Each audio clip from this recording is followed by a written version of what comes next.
Good afternoon. Today we're going to discuss some updates to our reopening plan as we continue to see improvements throughout our hospital system and the percent of positive COVID cases in our testing continues to steadily drop. The Commonwealth, as everybody knows, the Commonwealth's been fighting a second surge of COVID-19 since the fall. This surge was particularly difficult due to the holidays, which put an added burden on our hospital system, and spike cases due to gatherings and travel. To protect the healthcare system and reduce the spread of new infections, our administration put additional restrictions in place before the holidays. Overall, we think it worked. Since the start of 2021, the Commonwealth has seen positive trends emerge as hospitalizations have decreased and the percent of positive cases has declined at a steady rate.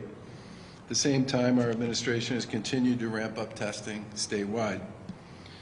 In response, we listed the stay-at-home advisory and early business closure recently, and 2 weeks later, here today, we continue to see the same trends that we saw in the previous 2 weeks. Hospitalizations are down by 33% since they peaked in early January. There are 1,635 individuals in the hospital with COVID, which is down from 2,428 in early January. 333 patients are in the ICU, and the 7-day average of cases is also down by about 53% since its peak, from 6,120 down to 3,274. Effective Monday, February 8th at 5 a.m., tightened capacity restrictions that we put in place right after Christmas to limit many businesses to 25% capacity will be adjusted. All businesses that are currently limited to 25% capacity will be able to go to 40% capacity. In addition, the sector-specific rules for restaurants and close contact personal services, both of which were subject to the 25% capacity restriction that was adopted in December, will be updated to include the same 40% capacity requirement. All other safety guidelines remain in place for all industries.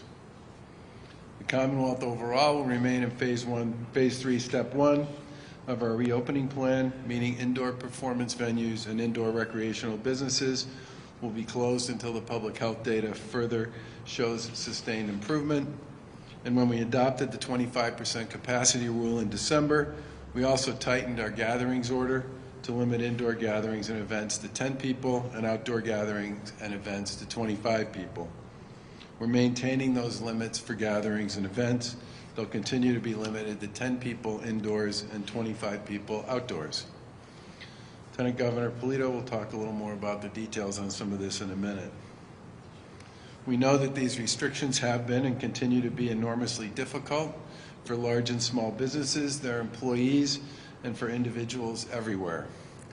But we're making progress in this battle against COVID, and everyone's hard work and preparation is now making it possible for us to continue to step back to what we might call a new normal. The biggest piece of that new normal is the process associated with vaccinations.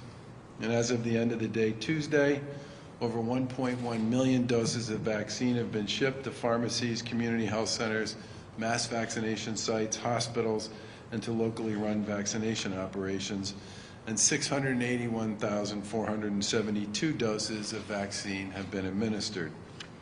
We're continuing to scale up our vaccination infrastructure across the Commonwealth, adding more sites, including in communities that have been hit hardest by COVID. We currently have 125 vaccination sites up and operating, and we expect to have at least 165 sites up by the middle of February. This week, over 120,000 new appointments were made available, including 55,000 new appointments at mass vaccination sites.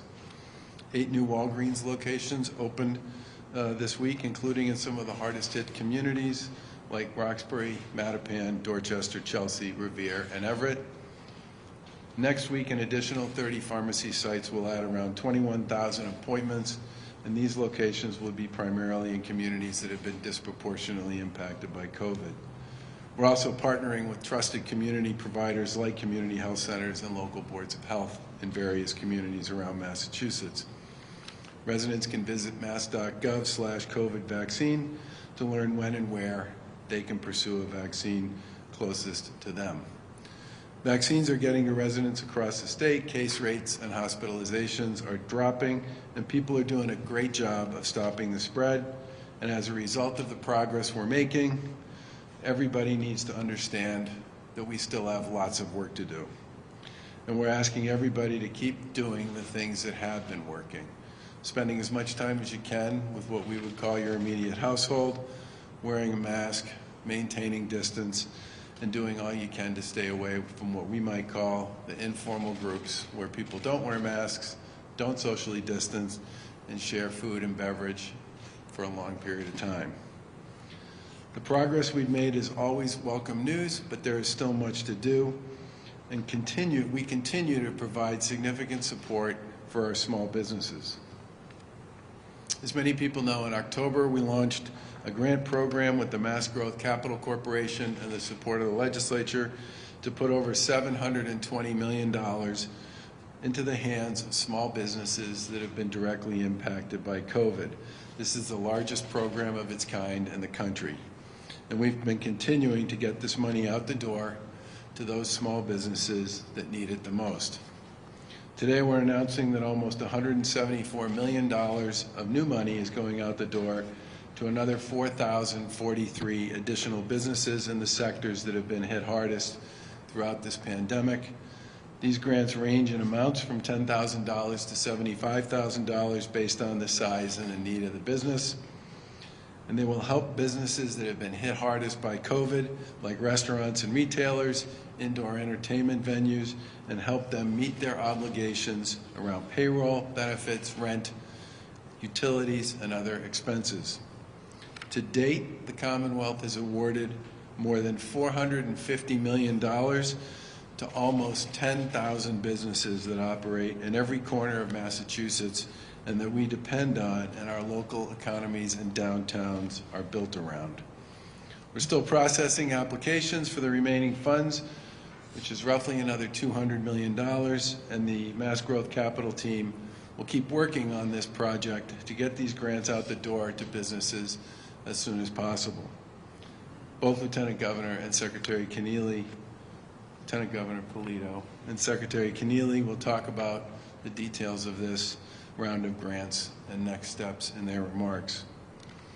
As we head farther into 2021 and look forward to putting what has been an incredibly difficult time somewhat in the rearview mirror, we're going to remain focused on continuing to stop the spread, rolling out and expanding our vaccine capacity, and reopening our economy. People's work is paying off on this one. We just need to keep it up for a few more months. Thank you.